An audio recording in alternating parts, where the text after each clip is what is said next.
কি করছো টুকু তুমি? বাবা তাকাও মধ্যে। হ্যাঁ দেখি চোখটা দেখি। আজকে 14-15 দিন হলো চোখটা একটু ভালো হয়েছে। আর একটা বিপদ ঘটিয়ে নিয়েছে আজকে সকালবেলায় কানের মধ্যে হাতের ব্রেসলেটটা ভেঙে গেছে ও দিদির। কোনো সময় হয়তো ছিটকে পড়েছিল একটা পুঁতি, সেই পুঁতিটা কানের মধ্যেও কোন কি করতে খেলতে খেলতে ঢুকিয়ে নিচ্ছে। আমি ভয়ে, আমার আতঙ্কে আমার আর শেষ ছিল না কান্নাকাটির। দেখো রক্ত, নার্সিং হোমে নিয়ে গিয়ে সে পুঁতি বার করা হয়েছে। দেখো দেখো কান দেখাও দেখি, দেখো কি বিপদ ডেকেছিল। দেখবে কত বড় পুঁতিটা দেখাই তোমাদের।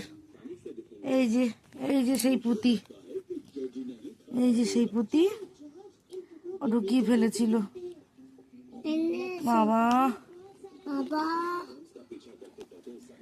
ব্যথা করছিল শোনা, শোনা আমার খুব কেঁদেছে। কি যে হলো, আমার ছেলেটা এত কষ্ট পাচ্ছে। একবার চোখ একবার কান, দেখো কানে কত রক্ত বেরোচ্ছিল। কান ব্যথা হচ্ছিল না বাবা তোমার? ও শোনা, আরে বাবারে, বাবা আমার শোনা যেন তাড়াতাড়ি ভালো হয়ে যায়। ও শোনা বাবা রে, কি সাংঘাতিক বাবা পুঁতিটা, এত বড় পুঁতিও ঢুকিয়েছে কানে।